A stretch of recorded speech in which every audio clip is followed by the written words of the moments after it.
Alors bonjour à toutes et à tous, bienvenue sur dailyfx.fr, bienvenue au Good Morning Euro Dollar, Vincent Gann pour vous retrouver, il est 9h18, nous sommes le mercredi 6 janvier 2016, un agenda macroéconomique américain très chargé aujourd'hui.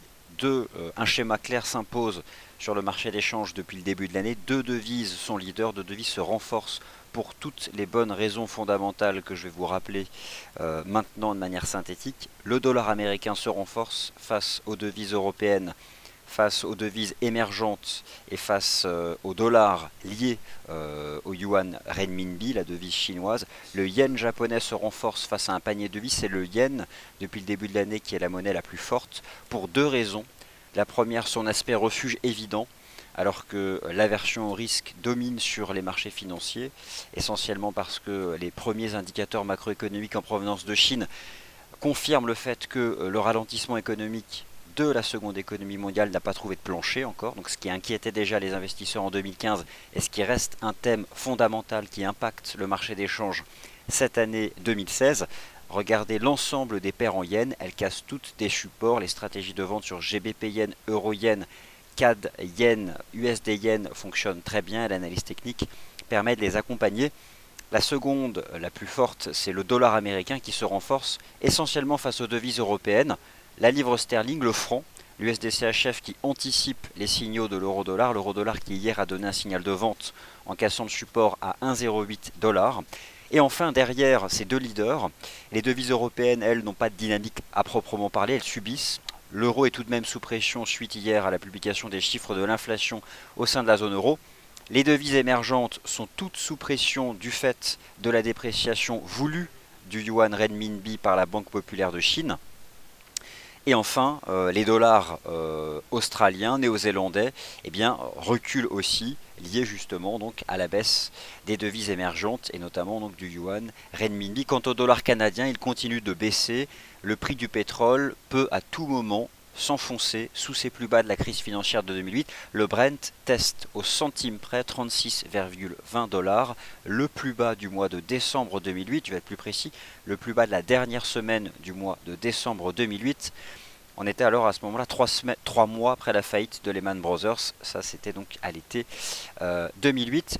Le taux de change USD-CAD qui donc réalise une cassure haussière dans le sens de sa tendance alors que toujours près de 80% de traders particuliers vendent et donc prennent des stops forcément puisque ce marché n'arrête pas de monter. Voilà pour l'introduction. Aujourd'hui, l'enquête ADP aux États-Unis.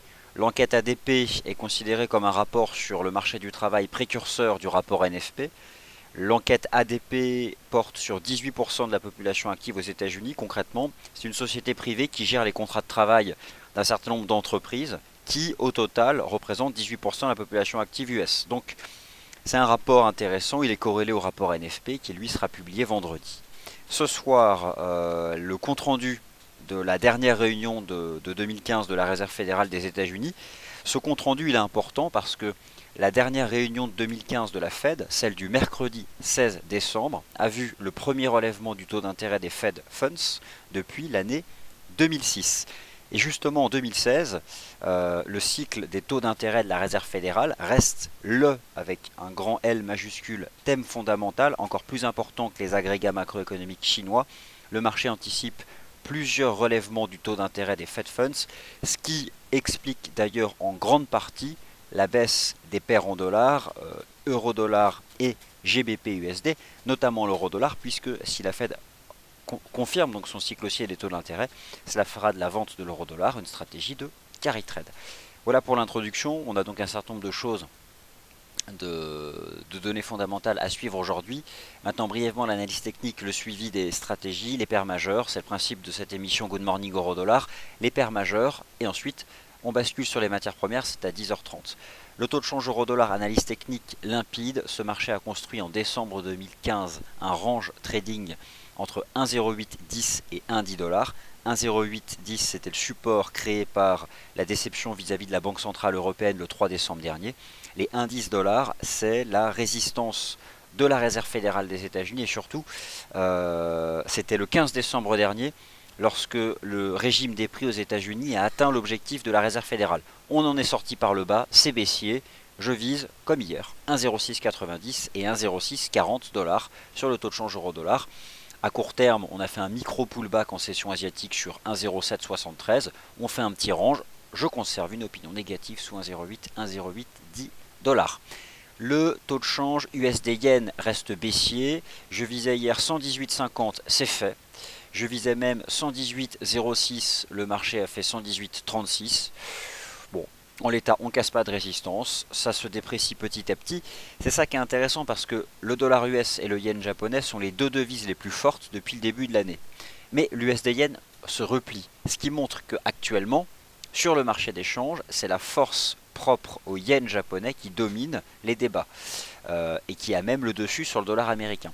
La seule paire en dollars qui ne parvient pas à représenter le renforcement du dollar américain, c'est le taux de change USD-Yen. Tout simplement parce que le yen a des raisons encore plus importantes de s'apprécier. L'USD-Yen reste baissier, je confirme une cible à 118 yens et je confirme les scénarios baissiers proposés sur l'ensemble des paires en yens, notamment l'euro-yen et le GBP-yen. La UD-USD objectif atteint, je vous ai proposé hier une stratégie de vente sous 0,7213 $ pour viser 0,7113. Objectif atteint et même largement dépassé. Ce matin, cassure d'un support. Le taux de change est en train de sortir par le bas d'un vaste triangle symétrique. Je m'apprête, si cela se confirme, à renforcer, à revoir plus bas mon objectif de cours et viser 0,70 $. C'est over baissier. Rien ne se met en face de cette dynamique baissière, ni les fondamentaux, ni l'analyse technique. Aucune divergence haussière lorsque vous analysez ici les prix, ici le momentum. Ces deux données avancent de concert, c'est baissier, il n'y a même pas de débat. Nouvelle résistance que le marché a créée désormais à 0,7115 $. Nouvel objectif de cours, 0,70 $. Le NZD-USD, idem, objectif atteint, cassure de support, je revois donc en baisse l'objectif, cassure des 0,6680 $, nouvelle résistance. Le marché est sorti par le bas d'une structure en biseau ascendant, je vise la base du biseau et je vise donc 0,66 $ ici. 0,66 sur le NZD-USD avec une première résistance à 0,6680. Le GBP-USD, je n'ai donc pas changé d'avis depuis hier, je vise les plus bas de l'année 2015. Premier objectif à 1,4630, c'est fait. Désormais 1,46 et ensuite 1,4575 $ sont donc les prochaines cibles baissières sur le GBP USD. L'USD CAD, comme d'habitude, tendance haussière, le dollar canadien sous pression, le prix du pétrole sous pression, le dollar USK à la main. Le taux de change USD CAD qui a cassé la résistance à 1,40 dans le sens de sa tendance haussière. Je me souviens avoir parlé en décembre d'une cible à 1,4250 pour le premier trimestre 2016, je la confirme. Nouveau premier support à 1,40. Si le marché pullback sur 1,40, c'est le point d'achat parfait. Les prochaines cibles, 1,4250, 1,45, pourquoi pas 1,50 $ canadien, avec un prix du pétrole qui se replierait en direction des 25 $. Et enfin, et ben voilà, j'ai fait toutes les paires majeures, donc je jette un œil à vos questions. Alors le SP500, bonjour Greg, j'en parlerai dans le Morning Meeting et Wall Street Insider. Je pense toujours que l'on peut briser le support des 2000 points, je n'ai donc pas changé d'avis. Alors, bonjour à tous. L'euro-dollar, j'en ai parlé. Le GBP yen, ça reste complètement baissier. Et le marché a cassé hier un énorme support à 175 yens. Il s'agit là d'un puissant signal de vente qui permet d'engager de nouvelles cibles baissières. Le GBP yen peut se replier sans aucune difficulté lors des prochaines semaines à 170 yens. Je pense qu'il y a donc encore un potentiel de 300 à 350 pips dans le sens de la tendance baissière. L'USD-CHF se reprend, le franc anticipe les signaux techniques donnés par la monnaie unique européenne. L'USD-CHF a toujours conservé un profil haussier. Sur le plan technique, ce marché a tenu la ligne de tendance haussière qui existe depuis le 15 janvier 2015, lorsque la Banque nationale suisse a abandonné le seuil qu'elle défendait face à la monnaie unique européenne. Premier support à 1,0030, correspondant à la première résistance des 1,0810 $ sur l'euro-dollar. Je vise 1,0180 CHF.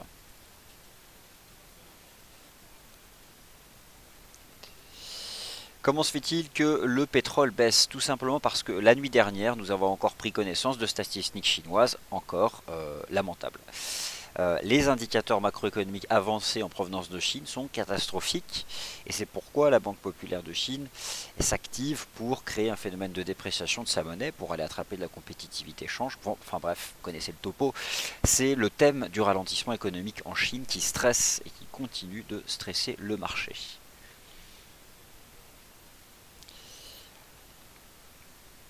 Alors, l'euro CHF, je ne le suis pas donc dans ce Good Morning Euro Dollar. Bonjour par fil. Alors, beaucoup de questions sur ce qu'est le carry trade et qu'est-ce que c'est le rollover. Alors déjà, lorsque vous investissez sur le marché d'échange, c'est impératif de savoir ce qu'est le rollover. Sinon, il y a un gros problème et moi je vous invite à vous rapprocher de nos équipes pour être formé sur ce sujet par téléphone. Lorsque vous êtes ici sur le ticket d'ordre de vos paires de devises, regardez l'euro-dollar, vous avez ici relevé, roll A. Impossible d'envisager de passer un ordre sur une paire de devises sans savoir ce qu'est le relevé et le roll A. C'est impossible. Sinon, il y a des choses là que vous ne maîtrisez pas qui mettent en risque votre investissement. Parce que si vous ne comprenez pas ces principes-là, qui sont justement la base du carry trade, le rollover à la vente et le rollover à l'achat, vous mettez en risque les capitaux que vous investissez sur le marché d'échange. Donc, si vous avez besoin d'une formation sur ce qu'est le rollover, je vous invite à contacter soit notre équipe commerciale, soit le service client, si vous êtes client FXCM, qui vous formera rapidement par téléphone sur ce que représente le rollover à l'achat, le rollover à la vente. Et c'est justement la confrontation de ces deux, c'est la base du carry trade.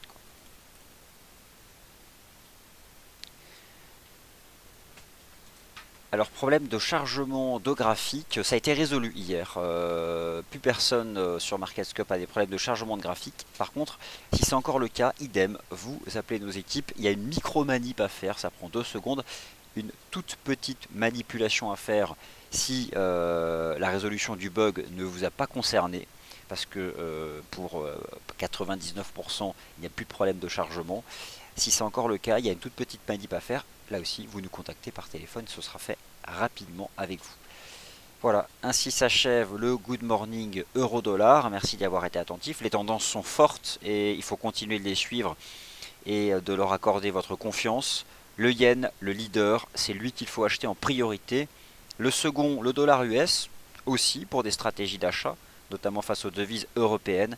Et enfin, les devises qu'il faut vendre, deux catégories, les devises émergentes qui souffrent de la dépréciation voulue du yuan renminbi, la devise chinoise. Et enfin, les devises liées au prix de l'énergie, il faut les vendre. Et surtout donc le dollar canadien, mais pas seulement, hein. Vous avez aussi la monnaie, la couronne, la devise norvégienne, le NOK, qui souffre aussi énormément.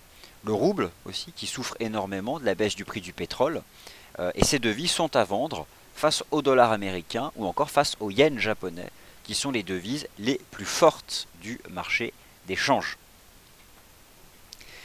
Merci d'avoir été attentif au Good Morning Euro Dollar. Prochain point de marché à 10h30, le Commodities Market Report, un tour d'horizon des principales matières premières et notamment du pétrole et de l'once d'or. Merci à tous et rendez-vous à 11h pour le Morning Meeting.